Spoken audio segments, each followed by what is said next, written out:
অস্ট্রেলিয়ার মাটিতে কয়দিন টিকতে পারবে বাংলাদেশ? সিরিজ শুরুর আগে এমন আলোচনা হচ্ছিল ক্রিকেট আঙ্গনে।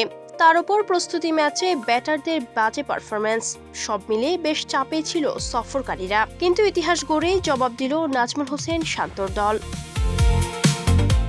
সিরিজের প্রথম টেস্টে অস্ট্রেলিয়াকে 9 উইকেটে হারালো বাংলাদেশ। অস্ট্রেলিয়ার মাটিতে এটা বাংলাদেশের প্রথম টেস্ট জয়। এর আগে 2017 সালে নিজেদের মাঠে অজিতের বিপক্ষে জয়ের স্বাদ পেয়েছিল বাংলাদেশ। দীর্ঘ 9 বছর পর অস্ট্রেলিয়ার বিপক্ষে খেলতে নেমেও জয়ের ধারাবাহিকতা ধরে রাখল তারা। জয়ের জন্য বাংলাদেশের সামনে লক্ষ্যটাই ছিল মামুলি, মাত্র 57 রানের। রান তাড়ায় শুরুতেই তানজিদ হাসান তামিমকে হারায় বাংলাদেশ। প্রথম ইনিংসে 101 রানে এনে দেয়া এই ব্যাটার এবার ফেরেন রানের খাতা খোলার আগেই। তামিমের বিদায় অবশ্য জয়ের পথে বাধা হতে পারেনি। সাদমান ইসলামকে সঙ্গে নিয়ে জয় নিয়েই মাঠ ছাড়েন মুমিনুল হক। দ্বিতীয় উইকেটে 53 রানের অবিচ্ছিন্ন জুটি গড়েন মুমিনুল।